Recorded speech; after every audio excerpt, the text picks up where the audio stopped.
Olá pessoas, esse é outro vídeo meu aqui na internet e no vídeo de hoje então vamos falar um pouquinho sobre O Menino no Espelho, do Fernando Sabino. Esse daqui, se não me engano, foi o terceiro romance do Fernando Sabino, publicado lá em 1982 e é um romance que que pretende ser autobiográfico ou enfim, semi-autobiográfico ou quase autobiográfico, como você queira, não é? Aqui nessa minha edição, logo no início, a gente tem uma foto do Fernando Sabino, a época em que sucedem os acontecimentos narrados aqui no livro. E eu digo que ele é um romance que se pretende autobiográfico, ou que ele é semi-autobiográfico, justamente porque ele vai misturar aventuras da infância, mas também algumas lorotas, como ele próprio diz aqui, não é? No meio desse enredo aqui. Ou melhor ainda, esse daqui é um romance que ele traz aventuras reais e imaginárias, ou inventadas, enfim, da infância do Fernando Sabino. E o interessante de você observar nesse livro é a figura do narrador. Por quê? Porque o narrador ele vai sempre transitar entre o menino Fernando Sabino e o homem Fernando Sabino. E é justamente por isso que a memória e a fantasia elas estão ali no mesmo nível dentro desse enredo, tanto que é muito difícil claro, tem algumas coisas que ficam óbvias que são inventadas, mas assim, não tem como você saber ao certo se aquilo que ele está falando é o tempo todo só invenção ou se tem realmente algum dado real, algum dado biográfico aqui dentro desse livro. E isso por quê? Porque justamente por a gente acompanhar ora um narrador adulto, ou se lembrando do passado, ora uma criança vivenciando tudo aquilo, o que acontece? Acontece que os níveis de... Eu não gosto de falar de níveis de verossimilhança, mas enfim.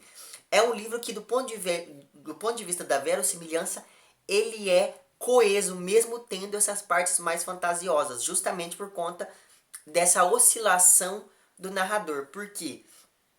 Porque as fantasias que vão sendo narradas aqui nesse livro, elas são extremamente verossímeis do ponto de vista de que a gente admite que quem está fantasiando aquilo é uma criança que está, ao mesmo tempo que ela está fantasiando aquelas coisas, ela está também narrando. Então, justamente por conta disso, o texto ele adquire um viés memorialista mesmo, ainda que tenha essas várias incidências no fantástico, digamos assim. Mas enfim, uma das coisas pelas quais eu sempre gostei muito desse livro, tem duas coisas na verdade pelas quais eu sempre gostei. A primeira dessas coisas é porque esse livro ele foi um dos primeiros livros de mistério, mas assim, um mistério literário mesmo que eu peguei. Porque o prólogo desse livro e o epílogo desse livro, eles acabam meio que se ligando, dando uma certa circularidade no livro, que me lembrou, hoje em dia, com os olhos do Nicholas, enfim, que já leu Borges, esse livro me lembra bastante o Borges por conta dessa questão, e por conta da questão do espelho, do duplo, que vão aparecer aqui também. É claro, tudo isso de uma maneira muito mais, digamos, consumível para um público mais jovem, mas ainda assim me lembra bastante.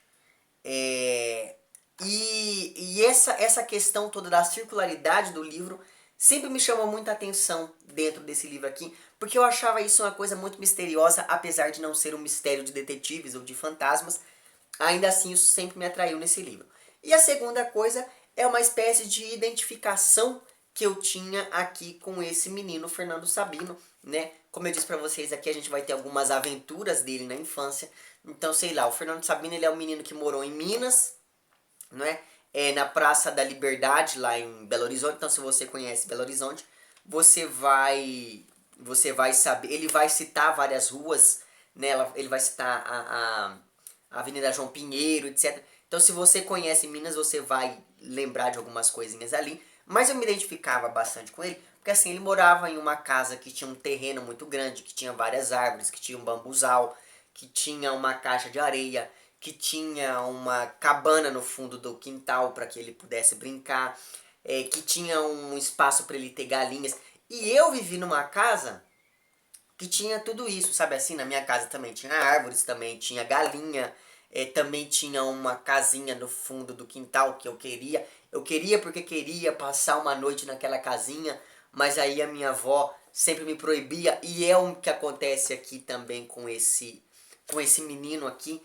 Só que o desfecho da história dele é um pouco mais trágica do que a minha, porque ele acaba indo escondido para poder dormir nessa cabana e calha de ser justamente numa noite em que chove, cai uma tempestade desgraçada e daí chove dentro da cabana, ele fica doente, esse tipo de coisa.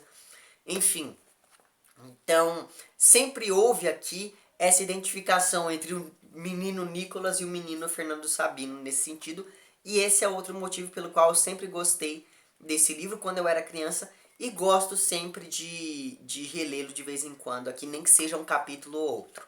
Muito bem. E claro, além dessas questões todas da própria residência do Fernando Sabino, há toda uma questão aqui dele ter um clube secreto com os amigos, dele querer desvendar o mistério da casa abandonada da vizinhança.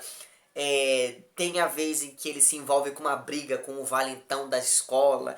Todas essas coisas que eu acho que a maioria das crianças já passou em algum momento. Não do mesmo modo, mas em algum momento todo mundo já passou por situações parecidas com essa. O descobrimento do primeiro amor, e você se apaixona pela menininha, ou pelo mocinho, enfim, como você queira. Sabe assim?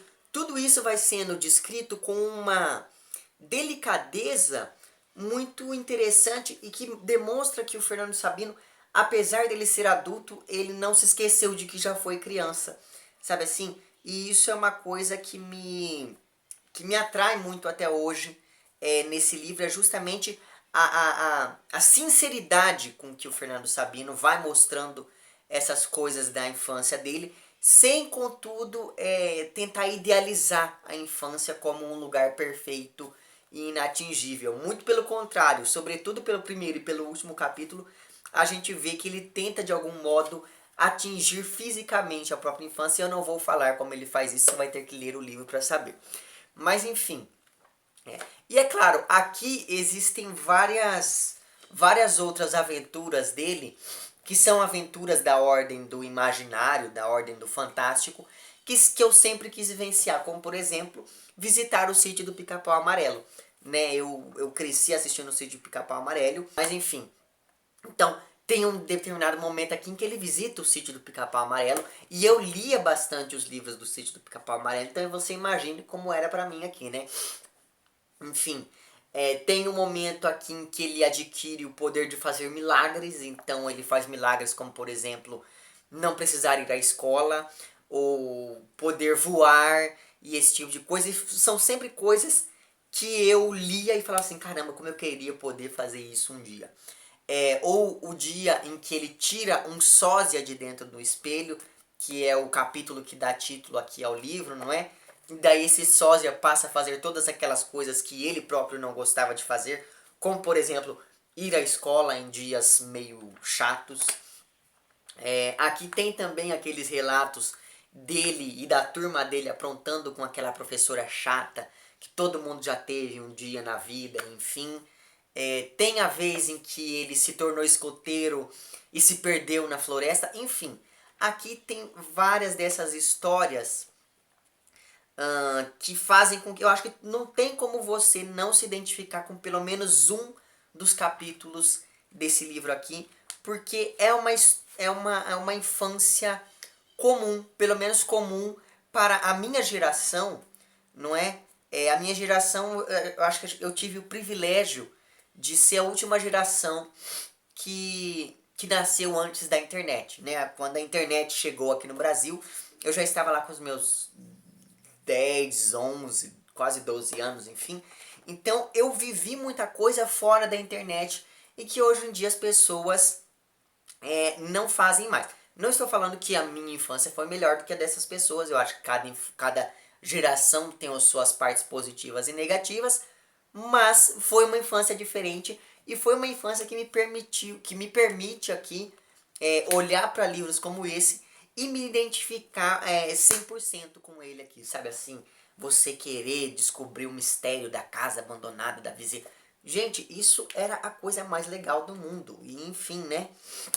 Então, em todo caso, fica aqui a dica de mais esse livro fenomenal. Sério mesmo, eu acho assim, de todos os livros que eu já indiquei nesse mês das crianças aqui no canal, eu acho que esse é o livro que eu indico mais fortemente, sério mesmo. É um livro que marcou a minha infância de verdade. Certo? É isso então. Fica aqui a dica de mais esse livro. E diga lá nos comentários se você quais eram as suas aventuras de infância, se você teve uma infância cheia de peripécias ou se você foi uma criança mais, enfim, mais quietinha. Diga lá nos comentários que eu quero saber, certo? É isso então. Se você gostou do vídeo, não esqueça de curtir e de compartilhar. Caso não tenha gostado, não esqueça de dizer lá embaixo por que não gostou. Se você está inscrito no meu canal, muito obrigado pela sua inscrição. E caso não esteja inscrito, se inscreva também lá embaixo. É isso então, um abraço para vocês todos e até o próximo vídeo e tchau!